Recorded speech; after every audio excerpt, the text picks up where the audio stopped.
আসসালামু আলাইকুম। মুসলমান ভাইদের সালাম, হিন্দু দাদাদের নমস্কার, অন্যান্য জাতিদেরকে ভালোবাসা ও সুশুভেচ্ছা রইল। আমি গুরু বকুলের শিষ্য।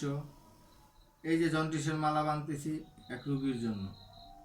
এর আগেও দিয়েছি কয়েকজনরে, তারা সুস্থ হয়ে গেছে ইনশাল্লাহ।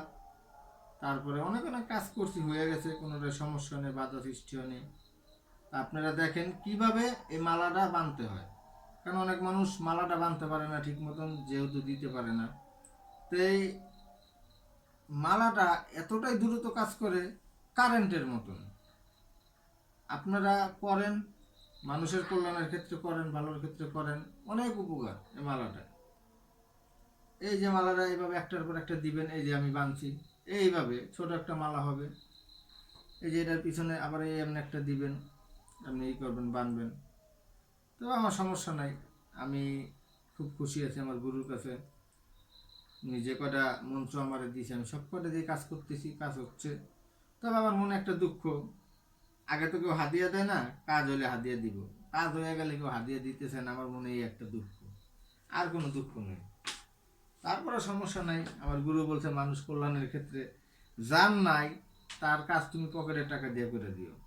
এই কারণে আমি করি, কার উপরে আমি নারাজ হই না।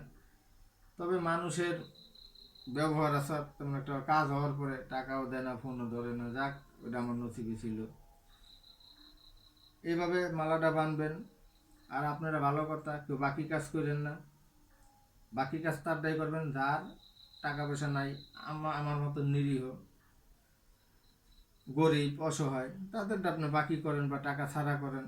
আল্লাহ আল্লাহ রসুল সহায় হবে কাজে।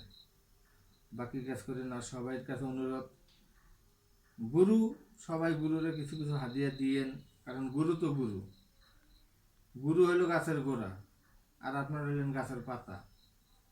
যদি গাছের গোড়াই ঠিক না থাকে তাহলে পাতা মরে যাবে।